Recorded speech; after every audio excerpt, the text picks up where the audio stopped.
Hello friends, welcome to TNPSC coaching channel. நம்ம இன்றைக்கி union லெஜிஸ்லேட்டரில் parliament தான் பார்க்க போகிறோம். யூனியன் கவர்மெண்ட்டோட லெஜிஸ்லேட்டிவ் ஆர்கன் தான் பார்லிமெண்ட். ஆர்டிகல் 79லேருந்து 122 வரைக்கும் அண்டு பார்ட் 5ல் பார்லிமெண்ட்டை பற்றின organisation, composition, duration, officers, procedures and powers of பார்லிமெண்ட்டை பற்றி சொல்லியிருப்பாங்க. நம்ம பார்லிமெண்ட் பிரிட்டிஷ் பேட்டர்னை பேஸ் பண்ணி தான் இருக்கும். ஆர்கனைசேஷன் ஆஃப் பார்லிமெண்ட்டை நம்ம பார்லிமெண்ட் ஆஃப் இந்தியாவில் மொத்தம் 3 பார்ட்ஸ் இருக்குது. First president, second council of states, third house of the people. President பார்லிமெண்ட்டோட மெம்பராக இருக்க மாட்டார், மீட்டிங்கும் அட்டன் பண்ண மாட்டார். ஆனால் பார்லிமெண்ட்டோட இன்டெக்ரல் பார்ட்டாக இருப்பார், அதாவது ஒருங்கிணைந்து இருப்பார். இவரோட அசன்ட் இல்லாமல் எந்த ஒரு பில்லுமே பாஸ் ஆகாது. செகண்டு கவுன்சில் ஆஃப் ஸ்டேட்ஸ், இதை ராஜ்யசபானோ அப்பர் ஹவுஸ்னு சொல்லுவாங்க. Next house of the people, இதை லோக்சபா லோயர் ஹவுஸ்னு சொல்லுவாங்க. Next composition of the 2 houses பார்ப்போம். First composition of Rajya Sabha. இதில் மேக்ஸிமம் ஸ்ட்ரென்த் 250 இருக்கலாம். 238 ஸ்டேட்ஸ் அண்ட் யூனியன் டெரிட்டரிஸில் இருந்தோம். 12 பிரசிடெண்ட் நாமினேட் பண்ணுறவங்கள இருந்தோம்.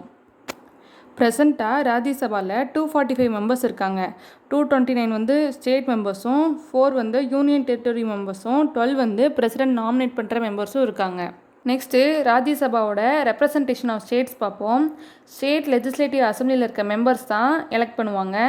எலெக்ஷன் மெத்தட் பார்த்தோன்னா proportional representation by means of single transferable vote method use பண்ணி தான் எலெக்ட் பண்ணுவாங்க. சீட் அலோகேஷன் ஸ்டேட்ஸ்க்கு எப்படி இருக்குன்னா பாப்புலேஷனை பேஸ் பண்ணி தான் சீட் அலோகேஷன் பண்ணியிருப்பாங்க. Second representation of union territory. இதில் இருக்க மெம்பர்ஸை எலக்டோரல் காலேஜ் தான் எலெக்ட் பண்ணுவாங்க.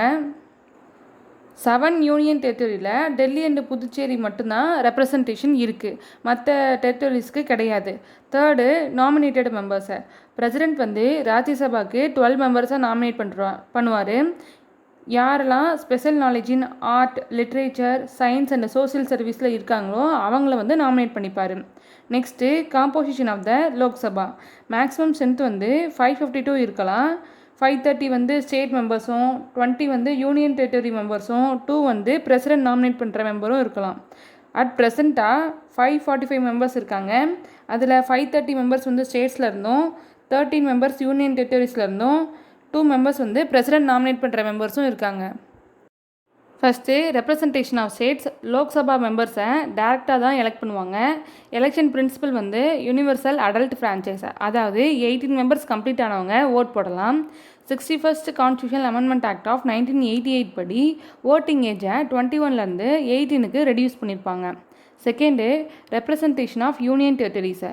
யூனியன் டெரிட்டரிஸ்லையும் டைரக்ட் எலெக்ஷன் இருக்கணுங்கிறதுக்காக parliament union territories act 1965 enact பண்ணியிருப்பாங்க. தேர்டு நாமினேட்டட் மெம்பர்ஸை. பிரசிடெண்ட் 2 மெம்பர்ஸை ஆங்கிலோ இந்தியன் கம்யூனிட்டியிலேருந்து நாமினேட் பண்ணுவார் லோக்சபாவுக்கு. இந்த ப்ராவிஷனை 2020 வரைக்கும் எக்ஸ்டெண்ட் பண்ணியிருப்பாங்க. 95th constitutional amendment act of 2009 படி. Next system of election to Lok Sabha. லோக்சபாவோட எலெக்ஷனுக்காக ஒவ்வொரு ஸ்டேட்டையும் டெரிட்டோரியல் கான்ஸ்டியூயன்சிஸாக பிரிச்சுருவாங்க. அதுதான் டெரிட்டோரியல் கான்ஸ்டியூயன்சிஸை. அதை பிரித்து பாப்புலேஷனை பேஸ் பண்ணி தான் சீட் அலோகேஷன் பண்ணுவாங்க. ஒருவேளை 6 மில்லியன் பாப்புலேஷனுக்கு கம்மியாக இருந்தாங்களோ அவங்களுக்கு எந்த ஒரு சீட்டும் தரமாட்டாங்க. நெக்ஸ்ட்டு ரீஅட்ஜஸ்ட்மெண்ட் ஆஃப்டர் ஈச் சென்சஸை. ஒவ்வொரு சென்சஸ்க்கு அடுத்தும் சீட் அலோகேஷனையும் டெரிட்டோரியல் கான்ஸ்டியூஷனை டிவைட் பண்ணுறதையும் ரீஅட்ஜஸ்ட் பண்ணுறதா சொல்லியிருப்பாங்க. அதுக்காக பார்லிமெண்ட் டீலிமிட்டேஷன் ஆக்ட் 1952, 62, 1972, 2002 எனாக்ட் பண்ணியிருப்பாங்க. ஆனால் இதை திரும்ப பேன் பண்ணியிருப்பாங்க 2026 வரைக்கும் எந்த ஒரு ரீஅட்ஜஸ்ட்மெண்ட்டும் பண்ணக்கூடாதுன்னு சொல்லிட்டு. Next reservation of seats for SC and ST. கான்ஸ்டியூஷன்லேயே சொல்லியிருப்பாங்க எஸ்சி அண்ட் எஸ்டிக்கு ரிசர்வேஷன் கொடுக்கணும் அப்படின்னு சொல்லிட்டு. 95th constitutional amendment act of 2009 படி எஸ்சி பீப்புளுக்கு ரிசர்வேஷன் 2020 வரைக்கும் கொடுக்கலான்னு சொல்லியிருப்பாங்க. நெக்ஸ்ட்டு ப்ரொபோஷனல் ரெப்ரசன்டேஷன் மெத்தடை ஏன் லோக்சபாவில் அடாப்ட் பண்ணல, அதுக்கான 2 ரீசன் சொல்லியிருப்பாங்க. ஃபஸ்ட்டு ஓட்டர்ஸ்க்கு டிஃபிகல்ட்டாக இருக்கும் இந்த சிஸ்டத்தை பற்றி அண்டர்ஸ்டாண்ட் பண்ணுறதுக்குன்னு சொல்லியிருப்பாங்க. செகண்டு பார்லிமெண்ட் கவர்மெண்ட்டுக்கு அன்சூட்டபுளாக இருக்கும், ப்ளஸ் ஹை எக்ஸ்பென்ஸாக இருக்கும், ஓட்டர்ஸ்க்கும் ரெப்ரசன்டேட்டிவ்க்கும் ஒரு கான்டாக்டே இல்லாமல் போயிடும் அப்படின்னு சொல்லியிருப்பாங்க. Next duration of 2 house. Rajya Sabha ஒரு கண்டினியூயிங் சேம்பர், அதாவது பெர்மனன்ட் பாடி. லோக்சபா வந்து நான் கண்டினியூயிங் சேம்பர், இது வந்து டெம்பரவரி பாடி தான். ராஜ்யசபாவை கலைக்கவே முடியாது, லோக்சபாவை கலைக்க முடியும். ராஜ்யசபாவோட டேர்ம் வந்து 6 இயர்ஸ். இதை ரெப்ரசன்டேஷன் ஆஃப் பீப்புள் ஆக்ட் 1951 படி தான் கொண்டு வந்திருப்பாங்க. லோக்சபாவோட டேர்ம் வந்து 5 இயர்ஸ். ராஜ்யசபாவில் 1/3 மெம்பர்ஸ் வந்து எவ்ரி செகண்ட் இயர்ஸ்லேயும் ரிட்டையர் ஆகிட்டே இருப்பாங்க. எலெக்ஷன் வந்து 3rd இயரில் நடக்கும், 3rd இயர் ஸ்டார்டிங்கில் நடக்கும். நெக்ஸ்ட்டு லோக்சபா வந்து நேஷ்னல் எமர்ஜென்சி அப்போது பதவிக்காலம் வந்து அதிகமாகிறதுக்கு வாய்ப்பு இருக்குதுன்னு சொல்லியிருப்பாங்க. மெம்பர்ஷிப் ஆஃப் பார்லிமெண்ட்டில் மெம்பர் ஆகிறதுக்கு என்ன குவாலிஃபிகேஷன் பார்ப்போம். இவங்க இந்தியாவோட சிட்டிசனாக இருக்கணும். எலெக்ஷன் கமிஷன் ஆத்தரைஸ் பண்ண பர்சன் முன்னாடி இவங்க ஓத் எடுத்துக்கணும். ராஜ்யசபா மெம்பராக இருந்தால் 30 இயர்ஸும், லோக்சபா மெம்பர்ஸாக இருந்தால் 25 இயர்ஸும் இவங்களுக்கு ஆயிருக்கணும். நெக்ஸ்ட்டு பார்லிமெண்ட் சில குவாலிஃபிகேஷன் சொல்லியிருப்பாங்க, அதுக்கும் குவாலிஃபை ஆகிருக்கணும்னு சொல்லியிருப்பாங்க. Next representation of people act 1951. இந்த ஆக்ட் மூலமாக அடிஷ்னல் குவாலிஃபிகேஷனையும் ஆட் பண்ணியிருப்பாங்க. அதாவது ஒரு தொகுதியில் இவங்க வந்து எலக்டராக ரெஜிஸ்டர் பண்ணிக்கணும்னும், எஸ்சி எஸ்டிக்காக சீட் ரிசர்வேஷனில் இவங்க போட்டிடுறாங்கன்னா இவங்க எஸ்சி அண்ட் எஸ்டி மெம்பராக இருக்கணும்னு சொல்லியிருப்பாங்க. நெக்ஸ்ட்டு டிஸ்குவாலிஃபிகேஷன்ஸ். ஒரு பார்லிமெண்ட் மெம்பரை எப்போல்லாம் டிஸ்குவாலிஃபை பண்ணுவாங்கன்னு பார்ப்போம். அவர் எந்த ஆஃபீஸ்லேயாவது ப்ராஃபிட்டை ஏர்ன் பண்ணிட்டு இருந்தாருன்னா, இல்லை கோர்ட் வந்து இவருக்கு உடல்நல குறைவு இருக்குன்னு சொல்லிட்டாங்கனாலோ, இல்லை இவர் கடனாளியாக இருந்தால், நெக்ஸ்ட்டு இந்தியாவோட சிட்டிசன் இல்லாமல் ஃபாரின் சிட்டிசனை வாலண்டியராக அக்வயர் பண்ணியிருந்தாலோ, நெக்ஸ்ட்டு பார்லிமெண்ட் வந்து டிஸ்குவாலிஃபிகேஷன்ஸ்க்கு சில லா ப்ரிஸ்கிரைப் பண்ணியிருப்பாங்க, அந்த லாக்கு இவர் குவாலிஃபை ஆகியிருந்தாலும் டிஸ்குவாலிஃபை பண்ணிடுவாங்க. Next representation of people act 1951. எலெக்ஷனில் ஏதாவது அஃபென்ஸ் பண்ணியிருந்தாலோ, இல்லை கரப்ட் ப்ராக்டிஸில் இன்வால்வ் ஆகியிருந்தாலோ டிஸ்குவாலிஃபை பண்ணிடுவாங்க. ஜெயிலில் 2 அல்லது அதுக்கு மேல் வருஷம் வந்து இருந்தாலோ அவங்கள டிஸ்குவாலிஃபை பண்ணிடுவாங்க. நெக்ஸ்ட்டு எலெக்ஷன் எக்ஸ்பென்சஸை வித்தின் டைம்குள்ளே காமிக்காமல் இருந்துக்கிறது. கவர்மெண்ட் ஒர்க் சர்வீசஸில் இன்ட்ரெஸ்ட் இல்லாமல் இருந்தாலோ, கார்ப்பரேஷன்ஸ் அதாவது கவர்மெண்ட் ஷேர் வந்து அதில் 25% இருக்கும், அந்த கார்ப்பரேஷன்ஸில் டைரக்டராகவோ ஏஜென்ட்டாவோ இருக்கக்கூடாது. கவர்மெண்ட் வந்து டிஸ்மிஸ் பண்ண பர்சனாக இருக்கக்கூடாது, லஞ்சம் வாங்கியிருக்கக்கூடாது, சோசியல் கிரைம்ஸ் அதாவது தீண்டாமை, டவுரி, சதி இதிலெல்லாம் இன்வால்வ் ஆகிருக்கக்கூடாதுன்னு சொல்லியிருப்பாங்க. Next disqualification on grounds of defections. ஒரு பொலிட்டிக்கல் பார்ட்டிலேருந்து இன்னொரு பொலிட்டிக்கல் பார்ட்டிக்கு மாறுறது தான் கிரவுண்ட் ஆஃப் டெஃபெக்ஷன்ஸ். இதில் 4 கேட்டகரி சொல்லியிருப்பாங்க. ஃபஸ்ட்டு, ஒரு பொலிட்டிக்கல் பார்ட்டியோட மெம்பராக இருந்துட்டு வாலண்டியராக எனக்கு வேணான்னு சொல்லிட்டு கிவ் அப் பண்ணால். செகண்டு, அவரோட பொலிட்டிக்கல் பார்ட்டிக்கு எதிராக ஓட் பண்ணாலோ. தேர்டு, இண்டிபெண்ட்டாக எலெக்ட் பண்ண மெம்பர்ஸ் வந்து ஒரு பொலிட்டிக்கல் பார்ட்டியோட ஜாயின் பண்ணாலோ. ஃபோர்த்து, நாமினேட்டட் மெம்பர்ஸ் வந்து பொலிட்டிக்கல் பார்ட்டியில் ஜாயின் பண்ணாலும் டிஸ்குவாலிஃபை ஆயிடுவாங்க.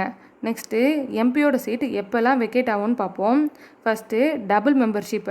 லோக்சபா, ராஜ்யசபா ரெண்டுத்துலேயுமே வந்து மெம்பர்ஷிப்பாக இருந்தாங்கன்னா ஏதாவது ஒரு மெம்பர்ஷிப் வந்து கேன்சல் ஆயிரும். Second, disqualification. Third, resignation. Fourth, absence. அதாவது 60 days வந்து எந்த ஒரு மீட்டிங்க்கும் வராமல் இருந்தாங்கன்னா அப்போயும் சீட் வந்து வெக்கேட் ஆயிரும். Fifth, other cases.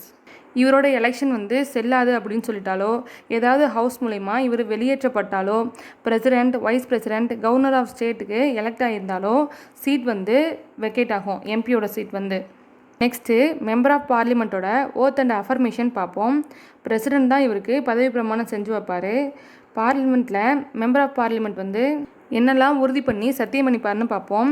இவர் கான்ஸ்டியூஷனுக்கு உண்மையாகவும் விசுவாசமாகவும் இருப்பேன்னு சொல்லியிருப்பார். இந்தியாவோட சாவரன்ட்டி அண்டு இன்டெகிரிட்டியாக நிலைநாட்டுவேன்னு சொல்லியிருப்பார். கான்ஸ்டியூஷன் லாவில் சொல்லப்பட்ட ஃபாலோ பண்ணி கரெக்டாக அவரோட வேலையை செய்வேன்னு சொல்லியிருப்பார். ஒருவேளை இவர் ஓத் எடுத்துக்கல அப்படின்னா இவர் ஹவுஸோட ப்ரொசீடிங்கில் பார்ட்டிசிபேட் பண்ண முடியாது. பார்ட்டிசிபேட் பண்ணும் அப்படின்னா 500 rupees வந்து ஃபைனாக கட்டிட்டு தான் பார்ட்டிசிபேட் பண்ண முடியும். Next, salaries and allowances. 1954 parliament வந்து மெம்பர் ஆஃப் பார்லிமெண்ட் ஆக்ட்னு கொண்டு வந்தாங்க. எம்பியோட சேலரிஸ், அலோவன்சஸ் அண்டு பென்ஷன்ஸை பற்றி அதில் சொல்லியிருப்பாங்க. 2010 பார்லிமெண்ட் வந்து எம்பியோட சேலரியை 16,000லேருந்து 50,000 பெர் மந்த்தாக இன்க்ரீஸ் பண்ணாங்க. கான்ஸ்டியூயன்சி அலோவன்ஸை 20,000லேருந்து 45,000 பெர் மந்த்தாக இன்க்ரீஸ் பண்ணாங்க. டெய்லி அலோவன்ஸை 1,000லேருந்து 2,000 பெர் டேவாக இன்க்ரீஸ் பண்ணாங்க. ஆஃபீஸ் எக்ஸ்பென்சஸை 20,000லேருந்து 45,000 பெர் மந்த்தாக இன்க்ரீஸ் பண்ணாங்க. 1953 பார்லிமெண்ட் வந்து salaries and allowances of offices of parliament ஆக்ட்னு ஒன்று எனாக்ட் பண்ணாங்க. அதுபடி ராஜ்யசபாவோட சேர்மனோட சேலரியை 1.25 lakhs பெர் மந்த்தாக ஃபிக்ஸ் பண்ணாங்க. ஆஃபீஸஸோட சேலரி வந்து எம்பியோட சேலரிக்கு ஈக்குவலாக இருக்கும். Next presiding officers of the parliament. Lok Sabha, Rajya Sabha. லோக்சபாவில் speaker, deputy speaker, a panel of chairpersons இருப்பாங்க. ராஜ்யசபாவில் chairman, deputy chairman, a panel of vice chairperson இருப்பாங்க ப்ரெசிடிங் ஆஃபீஸர்ஸாக. ஃபஸ்ட்டு லோக்சபாவில் இருக்க ஸ்பீக்கரை பற்றி பார்ப்போம். எலெக்ஷன் அண்டு டென்யூர், அவரோட எலெக்ஷன் பற்றியும் பதவிக்காலத்தை பற்றியும் ஃபஸ்ட்டு பார்ப்போம். லோக்சபா மெம்பர்ஸில் இருந்தால் அவர் எலெக்ட் ஆகிருப்பார். ஸ்பீக்கரோட ஆஃபீஸ் வந்து வேக்கண்ட்டாக இருக்கப்போ லோக்சபா வந்து அனதர் மெம்பரை வந்து எலெக்ட் பண்ணலாம். ஆனால் எலெக்ஷனோட டேட்டை பிரசிடெண்ட் தான் ஃபிக்ஸ் பண்ணுவார். லோக்சபாவோட லைஃப் டைம் வரைக்கும் இவர் ஆஃபீஸில் இருந்துக்கலாம். நெக்ஸ்ட்டு ஸ்பீக்கர் வந்து 3 கேசஸில் அவரோட ஆஃபீஸை வெக்கேட் பண்ணுவார். ஃபஸ்ட்டு லோக்சபா மெம்பர்லேருந்து அவரை ஸ்டாப் பண்ணிட்டாங்கன்னா, செகண்டு டெபுட்டி ஸ்பீக்கர்கிட்ட தன்னோட ரெசிக்னேஷன் லெட்டர் கொடுத்துட்டு ரிசைன் பண்ணிட்டாருன்னா, தேர்டு லோக்சபாவில் ரெசல்யூஷன் பாஸ் ஆகிட்டாலோ இவரை ரிமூவ் பண்ணிடுவாங்க. ஆனால் இவருக்கு 14 days நோட்டீஸ்க்கு கொடுக்கணும். Next roles, powers and functions. Speaker தான் லோக்சபாவோட ஹெட்டாக இருப்பார். மற்ற மெம்பர்ஸோட பவர்ஸ் அண்ட் ப்ரிவிலேஜஸ்க்கு கார்டியனாகவும் இருப்பார். நெக்ஸ்ட்டு லோக்சபாவோட பவர்ஸ் அண்ட் டியூட்டிஸ் பார்ப்போம். மற்ற மெம்பர்ஸோட ஆர்டர் அண்டு டெக்கோரம், அதாவது ப்ராப்பர் பிஹேவியரை இவர் தான் மெயின்டைன் பண்ணுவார். ப்ராவிஷன்ஸுக்கு இவர் தான் ஃபைனல் இன்டர்பிரட்டர், அதாவது constitution of India, rules of procedures and conduct of business of Lok Sabha, parliamentary precedents இதுக்கெலாம். நெக்ஸ்ட்டு லோக்சபாவில் ஆப்சன்ஸ் ஆஃப் கோரம், அதாவது டோட்டல் ஸ்ட்ரென்த்தில் 1/10 மெம்பர்ஸ்க்கு கம்மியாக இருக்கிறப்போ அந்த மீட்டிங்கை சஸ்பெண்ட் பண்ணலாம், இல்லைனா ஒத்தி வைக்கலாம். இவர் ஃபஸ்ட்டு இன்ஸ்டன்ஸில் ஓட் பண்ண மாட்டார். தேவைப்பட்டால் கேஸ்டிங் ஓட் வந்து பதிவு பண்ணுவார். ஜாயின்ட் சிட்டிங் ஆஃப் 2 ஹவுசஸில் ஸ்பீக்கர் தான் தலைமை தாங்குவார். ஒரு ஹவுஸோட லீடர் வந்து சீக்ரெட் சிட்டிங்காக ரெக்வஸ்ட் பண்ணாங்கன்னா அதை அலோவ் பண்ணுற பவர் இவருக்கு இருக்குது. இவர் தான் ஒரு பில் வந்து மணி பில்லாக இல்லையான்னு சொல்லிட்டு டிசைட் பண்ணுவார்.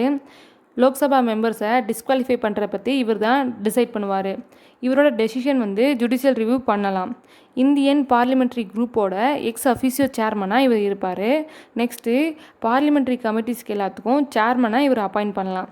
Next business advisory committee, rules committee and general purpose கமிட்டிக்கு சேர்மனாக இருப்பார். இண்டிபெண்டன்ஸ் அண்டு இம்பார்ஷியலிட்டி, இவரோட பதவிக்காலம் ரொம்பவே செக்யூர். ஏன் அப்படின்னா லோக்சபாவில் அப்சல்யூட் மெஜாரிட்டி இருந்தால் மட்டும்தான் இவரை ரிமூவ் பண்ண முடியும். இவரோட சேலரிஸ் அண்ட் அலோவன்சஸ் எல்லாமே பார்லிமெண்ட் தான் வந்து ஃபிக்ஸ் பண்ணுவாங்க. இவரோட ஒர்க்கை பற்றியோ அண்டு கண்டக்ட் பற்றி லோக்சபாவில் கிரிட்டிசைஸ் பண்ணக்கூடாது. Next regulating procedures, conducting business, maintaining order, இதை பற்றி கோர்ட்டில் கேள்வி கேட்கக்கூடாதுன்னு சொல்லியிருப்பாங்க. இவர் ஃபஸ்ட்டு இன்ஸ்டன்ஸ்லேயே இவரோட ஓட்டை பதிவு பண்ண மாட்டார். ஒரு வேளை ஓட் வந்து டை ஆகிறப்போ கேஸ்டிங் ஓட் பதிவு பண்ணுவார். நெக்ஸ்ட்டு இவரோட ரேங்க் பொசிஷன் வந்து 7.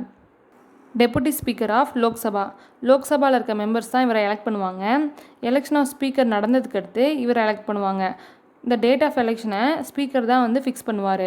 டெபுட்டி ஸ்பீக்கர் எப்போல்லாம் வந்து ஆஃபீஸை வெக்கேட் பண்ணுவாருன்னு பார்ப்போம்.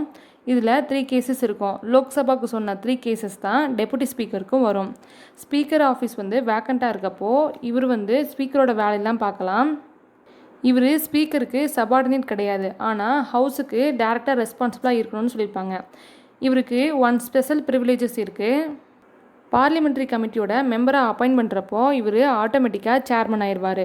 இவரோட ஓட்டை ஃபஸ்ட்டு இன்ஸ்டன்ஸில் இவர் பதிவு பண்ண மாட்டார். இந்த கேஸ் ஆஃப் டை அப்போ தான் இவரோட ஓட்டை கேஸ்டிங் ஓட்டாக பதிவு பண்ணுவார். 10th லோக்சபா வரைக்கும் ஸ்பீக்கர் அண்ட் டெபுட்டி ஸ்பீக்கர் வந்து ரூலிங் பார்ட்டியிலேருந்து தான் வந்துட்டு இருந்தாங்க. ஆனால் 11th லோக்சபாவில் இருக்குது வந்து ரூலிங் பார்ட்டியிலேருந்தும் டெபுட்டி ஸ்பீக்கர் வந்து அப்போசிஷன் பார்ட்டியிலேருந்தும் வருவாங்க. நெக்ஸ்ட்டு லோக்சபாவோட பேனல் ஆஃப் சேர்பர்சன்ஸ் பார்ப்போம். ஸ்பீக்கர் தான் லோக்சபா மெம்பர்ஸ்லேருந்து நாமினேட் பண்ணுவார். ஸ்பீக்கர், டெபுட்டி ஸ்பீக்கர் ஆப்சண்ட்டாக இருக்கப்போ யாராவது ஒருத்தர் வந்து தலைமை தாங்கலாம். நியூ பேனல் ஆஃப் சேர்பர்சனை நாமினேட் பண்ணுற வரைக்கும் இவங்க ஆஃபீஸில் இருந்துக்கலாம். ஸ்பீக்கர், டெபுட்டி ஸ்பீக்கரோட ஆஃபீஸ் வந்து வேக்கண்ட்டாக இருக்கப்போ பேனல் ஆஃப் சேர்பர்சனால் தலைமை தாங்க முடியாது. அப்போ பிரசிடெண்ட் வந்து ஏதாவது ஒரு மெம்பரை அப்பாயிண்ட் பண்ணுவார். Next speaker pro tem. Speaker of the last Lok Sabha வந்து வெக்கேட் ஆனதுக்கு அடுத்து நியூ ஸ்பீக்கர் எலெக்ட் ஆகிற வரைக்கும் ஸ்பீக்கர் ப்ரோட்டம் தான் தலைமை தாங்குவார். பிரசிடெண்ட் தான் இவரை அப்பாயிண்ட் பண்ணுவார். ஒரு வேளை நியூ ஸ்பீக்கரை அப்பாயிண்ட் பண்ணிட்டாங்க அப்படின்னா இவரோட ஆஃபீஸ்லேருந்து இவரை விலக்கிடுவாங்க. இவர் தான் நியூ எலெக்டட் லோக்சபாவுக்கு தலைமை தாங்குவார். இவருக்கு ஸ்பீக்கரோட பவர் இருக்குது. Next chairman of Rajya Sabha. ராஜ்யசபாவோட ப்ரெசைடிங் ஆஃபீஸர் தான் சேர்மன். இந்தியாவோட வைஸ் பிரசிடெண்ட் தான் ராஜ்யசபாவோட எக்ஸ் அஃபீஷியோ சேர்மனாக இருப்பார். வைஸ் பிரசிடெண்ட்டோட ஆஃபீஸை ரிமூவ் பண்ணால் தான் ராஜ்யசபாவில் இவரோட சேர்மன் ஆஃபீஸை ரிமூவ் பண்ண முடியும். இவரை காட்டிலும் ஸ்பீக்கருக்கு வந்து 2 பவர்ஸ் இருக்குது. ஸ்பீக்கர் தான் மணி பில்லா இல்லையான்னு சொல்லி டிசைட் பண்ணுவார். ஜாயின்ட் சிட்டிங் ஆஃப் பார்லிமெண்ட் அப்போ ஸ்பீக்கர் தான் தலைமை தாங்குவார். வைஸ் பிரசிடெண்ட் வந்து ரிமூவல் ரெசல்யூஷன் கன்சிடரேஷனில் இருக்கும்போது இவர் ராஜ்யசபாவுக்கு தலைமை தாங்க முடியாது. Deputy chairman of Rajya Sabha. Deputy chairman வந்து ராஜ்யசபா மெம்பர்ஸ் மூலமாக தான் எலெக்ட் பண்ணப்படுவார். டெபுட்டி சேர்மன் 3 கேசஸில் அவரோட ஆஃபீஸை வெக்கேட் பண்ணி ஆகணும். ஸ்பீக்கருக்கு சொன்ன 3 கேசஸ் இவருக்கும் பொருந்தும். சேர்மன் ஆஃபீஸ் வந்து வேக்கண்ட்டாக இருக்கப்போ அவரோட டியூட்டிஸ் எல்லாத்தையும் இவர் பார்ப்பார். இவர் சேர்மனுக்கு சபார்டினேட் கிடையாது. ராஜ்யசபாவுக்கு டைரெக்டாக ரெஸ்பான்சிபிளாக இருப்பார். Next panel of vice chairpersons of Rajya Sabha. Chairman வந்து பேனல் ஆஃப் வைஸ் சேர்பர்சனை நாமினேட் பண்ணுவார். சேர்மன் டெபுட்டி சேர்மன் வந்து ஆப்சண்ட்டாக இருக்கப்போ அதில் ஏதாவது இருக்க மெம்பர்ஸ் வந்து தலைமை தாங்கலாம். சேர்மன் டெபுட்டி சேர்மன் வேக்கண்ட்டாக இருக்கப்போ தலைமை தாங்க முடியாது. அப்போ பிரசிடெண்ட் தான் ஏதாவது ஒரு மெம்பரை அப்பாயிண்ட் பண்ணுவார். Next secretariat of parliament. Each house of பார்லிமெண்ட்டுக்கும் செப்பரேட்டான செக்ரட்டரியல் ஸ்டாஃப் இருப்பாங்க. அவங்களோட ரெக்யர்மெண்ட் அண்டு சர்வீஸ் கண்டிஷன்லாம் பார்லிமெண்ட் தான் டிட்டர்மைன் பண்ணுவாங்க. இவங்க வந்து ஒரு பெர்மனண்ட் ஆஃபீஸர்ஸ்.